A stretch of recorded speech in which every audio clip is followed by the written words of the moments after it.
Iran की तरफ से कतर पर 12 मिसाइल दागे गए जो कि इस सारी सूरत हाल में अमेरिकी सदर डोनाल्ड ट्रंप जो है उन्होंने सीज फायर का ऐलान किया और उनका ये कहना है कि ईरानी सदर ने कतरी अमीर के साथ बात भी की है इस हमले के बाद। और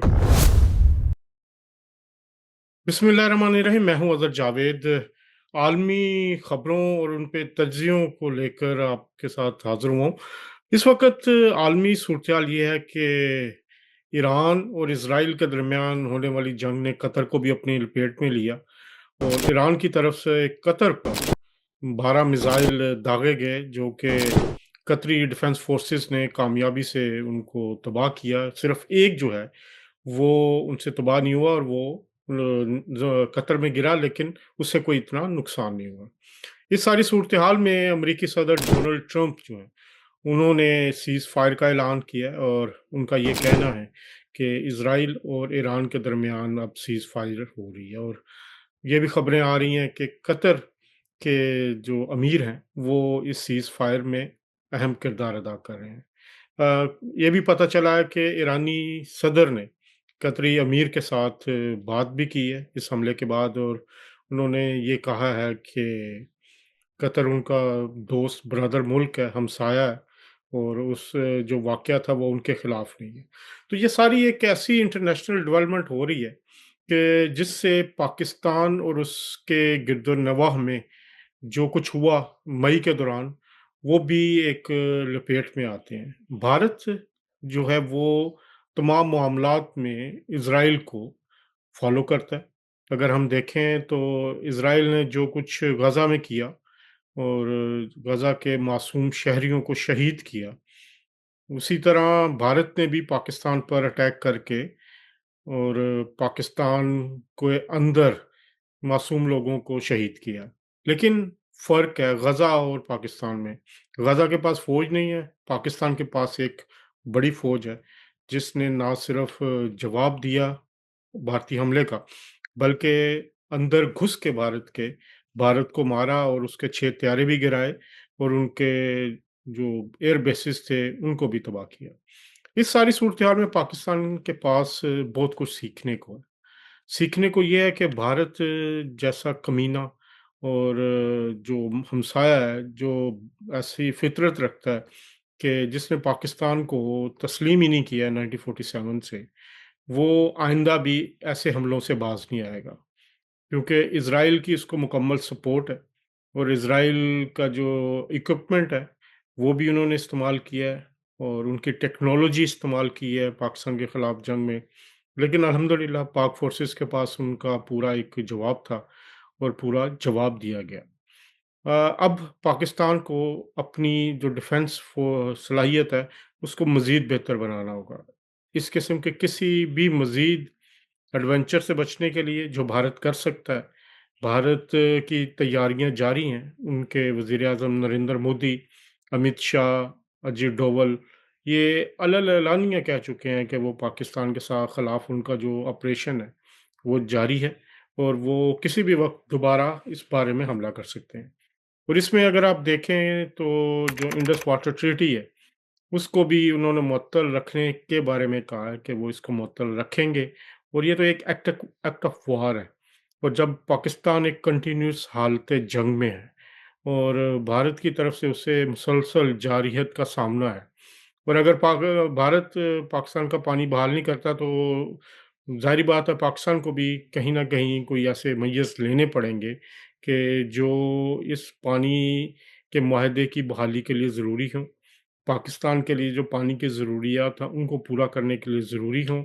तो इस सारी सूरत-ए-हाल में पाकिस्तान के डिफेंस बजट में भी इज़ाफ़ा होना चाहिए और इससे सबसे बड़ी जो एक चीज़ है कि जो पिछले जंग के बाद से और पहले भी पाकिस्तान की सिविल और अस्करी क़यादत में जो हम-आहंगी आई है, उस में ये एक बात वाज़ेह है कि हुकूमत जो है, वो अपनी दफ़ाई जो ज़रूरियात है, उनसे गाफ़िल नहीं है।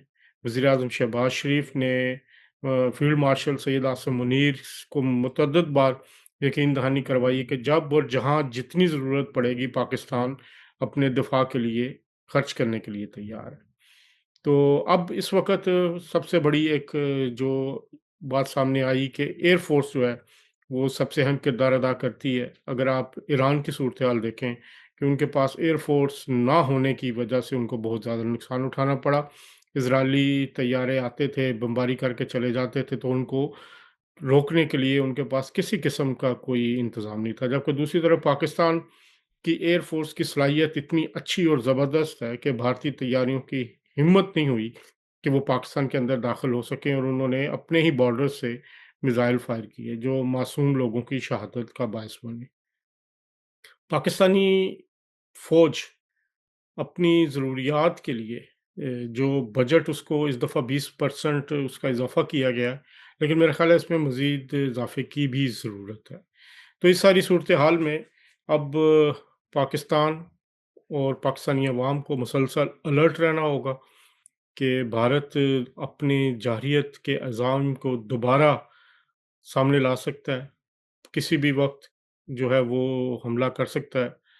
तो पाकिस्तान की हुकूमत के लिए तो यही रिक्वेस्ट है कि इसको प्रायोरिटी पे वो ऑलरेडी देख रहे हैं, लेकिन इसको मज़ीद बजट के हिसाब से भी देखें और जहाँ भी फैसिलिटेट किया जा सकता है, वो किया जाए।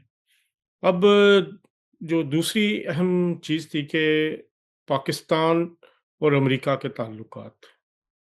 पाकिस्तान और अमेरिका के ताल्लुकात इस वक़्त हाईएस्ट लेवल पे हैं और इसमें फ़ील्ड मार्शल सैयद आसिम मुनीर और वज़ीर-ए-आज़म शहबाज शरीफ का अहम किरदार। फ़ील्ड मार्शल सैयद आसिम मुनीर के हालिया दौरा अमेरिका के जो असरात हैं, अगर आप देखें जो एक जंग बंदी हो रही है ईरान इसराइल में, उसमें इस दौरे के बड़े अहम जो हैं वो अवामिल हैं। इस दौरे के दौरान इस मुलाकातों के दौरान पाकि इत्तलात यही हैं, हमारे सोर्सेज़ यही कहते हैं कि पाकिस्तान ने अहम किरदार अदा किया और इन मुलाकातों में और जो सीज़ फायर फ़ौरी उसके बाद जब कतर पे ईरान ने मिज़ाइल फ़ायर किए तो उसके बाद अमेरिकी सदर डोनाल्ड ट्रंप की तरफ से सीज़ फायर का ऐलान आना भी एक हौसला अफ़ज़ा अमल है कि बहरहाल मुज़ाकरात के ज़रिए ही तमाम बातें हल हो सकती हैं। वो कि आज भी ईरान और इज़राइल के दरमियान मिज़ाइल्स का तबादला हुआ है। लेकिन अल्टीमेटली इत्तलात यही हैं कि दोनों हुकूमतें जो हैं वो सीज़ फायर के लिए तैयार हो चुकी हैं। अब उसके पीछे मुज़ाकरात किए जा रहे हैं, उसकी टर्म्स एंड कंडीशंस तय हो रही हैं और अमेरिकी सदर को जो नोबेल प्राइज़ के लिए पाकिस्तान ने नॉमिनेट किया है, करने का ऐलान किया है, उस पे काफ़ी तनकीद हुई है एक दिन, लेकिन जो इस तरह के फ़ैसले होते हैं, उनके लॉन्ग टर्म असरात होते हैं और डोनाल्ड ट्रंप को नोबेल प्राइज़ के लिए नॉमिनेट करने का पाकिस्तान का फ़ैसला बिल्कुल सही निकला। अमेरिकी सदर डोनाल्ड ट्रंप ने ईरान और इज़राइल के दरमियान सीज़ फायर के हवाले से भी ऐलान किया है, तो मेरा ख़्याल है एक मुस्तकिल अमन के लिए जब तक अमेरिकी सदर डोनाल्ड ट्रंप जो हैं वो यकसू नहीं होंगे, वो जंगों को ख़त्म करने के हवाले से बात नहीं करेंगे, तो अमन नहीं हो सकता। तो इसमें नोबेल प्राइज़ तो एक अमल होता है, एक प्रोसेस होता है उसका पूरा। पाकिस्तान नॉमिनेट करेगा, उसके बाद वो होगा, लेकिन इन हालात में ये पाकिस्तान का बेहतरीन फ़ैसला था।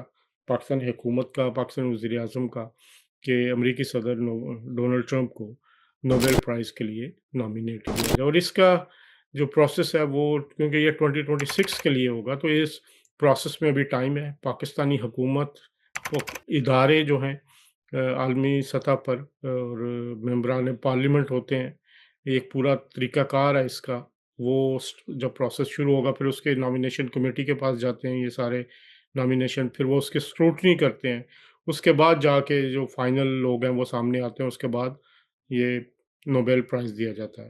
तो मेरा ख़्याल है कि पाकिस्तान का एक अच्छा फ़ैसला था। अब आखिर में बात कुछ इस तरह है कि ओवरसीज़ पाकिस्तानी जो हैं वो मौजूदा हुकूमत की जो हमायत है, उसपे काफ़ी हद तक आगे आ चुके हैं। अगर आप देखें जो एक सबसे बड़ी जो चीज़ मैंने पिछले चंद दिनों में देखी है कि रियल एस्टेट सेक्टर जो पाकिस्तान में हमेशा एक अहम किरदार अदा करता है मुआशी हैसियत से, तो ओवरसीज़ पाकिस्तानी भी रियल एस्टेट सेक्टर में جب سرمایہ کاری کرتے ہیں تو پاکستان کا ریئل اسٹیٹ سیکٹر مزید بہتر پرفارم کر رہا ہے۔